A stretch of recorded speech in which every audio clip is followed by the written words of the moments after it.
अस्सलाम वालेकुम। Welcome to इमराद। दोस्तों, दो अहम टॉपिक्स पर बात करने जा रहे हैं। पहला टॉपिक है कि पाकिस्तान एयरफोर्स की तरफ से एक हाई लेवल डेलीगेशन नाइजीरिया गया हुआ है, जिसको लेकर बहुत सी चहमगोइयां हैं, खासतौर पर GF-17 थंडर को लेकर। दूसरा टॉपिक ये है कि चाइना और ताइवान के दरमियान इस वक्त सिचुएशन काफी ज्यादा टेंस है और बहुत ज्यादा इस वक्त सोशल मीडिया पर यह बात चल रही है कि जून 2024 में चाइना इन्वेड कर देगा ताइवान को। इस पर हम बात करेंगे। पहले टॉपिक की तरफ आ जाए तो पाकिस्तान एयरफोर्स की तरफ से एक हाई लेवल डेलीगेशन, जिसमें air vice marshal Zaeem Afzal, जो कि डेप्टी चीफ प्रोजेक्ट डायरेक्टर हैं GF-17 थंडर के, जो GF-17 थंडर का पूरा प्रोजेक्ट है उसके डेप्टी चीफ हैं इस वक्त। उसके अलावा जो कामरा यानी कि पाकिस्तान एरोनॉटिकल कॉम्प्लेक्स कामरा के बहुत ही ज्यादा हाई लेवल ऑफिशियल्स भी इस पूरे डेलीगेशन का, इस वक्त का हिस्सा थे। अबूजा सिटी में इनका क्याम है और वहां इनकी मीटिंग हुई है नाइजीरियन डिफेंस मिनिस्टर से। उसकी तस्वीर आप यहाँ देख सकते हैं। इसके बारे में बहुत आम चीज मैं आपको बताता चलूं कि कुछ अरसा पहले मैंने वीडियो बनाई थी, उसमें हमने ये बताया था कि नाइजीरियन मीडिया सोर्सेज इस तरफ इशारा कर रहे हैं कि नाइजीरिया मजीद GF-17 थंडर्स लेने का इरादा रखता है। अब ऑब्वियसली ये GF-17 थंडर पुराने ब्लॉक 2 या ब्लॉक 1 नहीं होंगे।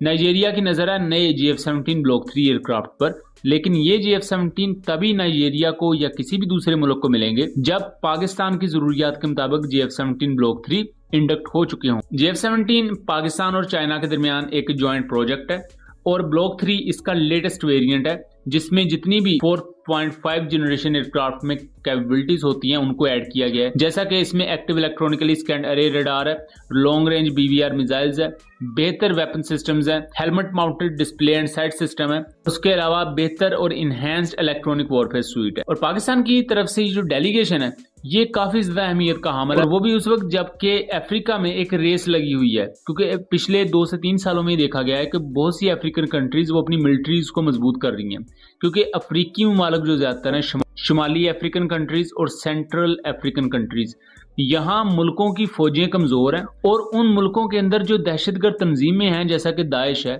उसके अलावा अल शहाब मिलिटेंट्स हैं, तो ये जो मिलिटेंट्स हैं ये मुल्क की फौजों से ज्यादा स्ट्रॉन्ग है। तो इस दौरान बहुत से कंट्रीज हैं वो अपनी एयर फोर्सेस को स्ट्रॉन्ग कर रहे हैं, जैसा कि नाइजीरिया है। अब नाइजीरिया में बोको हराम के जो मिलिटेंट्स हैं उनका बहुत ज्यादा रूल चलता है, उनकी बहुत ही ज्यादा स्ट्रॉन्ग प्रेजेंस है। तो इस दौरान नाइजीरियन आर्मी जो लैंड फोर्सेस थी वो उनके खिलाफ बेहतर परफॉर्म नहीं कर पा रही थी। इसके लिए उन्होंने GF-17 थंडर्स खरीदे, उसके अलावा उन्होंने दूसरे कुछ एयर एसेट्स भी खरीदे। तो इससे उन्होंने एयर रेड्स करना शुरू की, यानी कि इन बोको हराम मिलिटेंट्स पर बॉम्बिंग करना शुरू की, जिसकी वजह से बोको हराम की कमर तोड़ने में काफी हद तक इनको मदद मिली। और इसी चीज को अडेप्ट कर रहे हैं दूसरे अफ्रीकन कंट्रीज भी, और नाइजीरिया भी अपनी एयरफोर्स को मजीद स्ट्रॉन्ग बनाने में लगा हुआ है। उन्होंने इटली से कुछ तैयारे लिए हैं जो कि एडवांस्ड जेट ट्रेनर होंगे, और अब वो मजीद पाकिस्तान से GF-17 थंडर ब्लॉक 3 एयरक्राफ्ट की तरफ भी जा सकता है।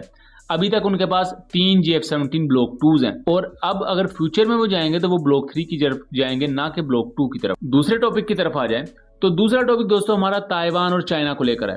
मैं बताता चलूं कि ताइवान और चाइना के कॉन्फ्लिक्ट पर और इस कॉन्फ्लिक्ट की हिस्ट्री क्या है, क्या बेसिक मसला है ताइवान और चाइना के दरमियान। इस पर हमने डिटेल वीडियो अपने सेकंड चैनल कॉन्फ्लिक्ट कार्ड रात पर बनाई हुई है, उसका लिंक मैं डिस्क्रिप्शन में दे दूंगा। उसके साथ साथ उस वीडियो का लिंक आपको रिप्लाईज में भी पिन किया हुआ मिलेगा। आप लोगों से रिक्वेस्ट है कि हमारे सेकंड चैनल को आप सब्सक्राइब कर सकते हैं, एंड उसका कंटेंट पसंद आए तो वीडियो को ज्यादा से ज्यादा शेयर कीजिएगा। तो ताइवान और चाइना के दरमियान जो लेटेस्ट अपडेट ये है कि चाइना ने ताइवान को चारों तरफ से घेर लिया है। ये आप तस्वीर देख सकते हैं।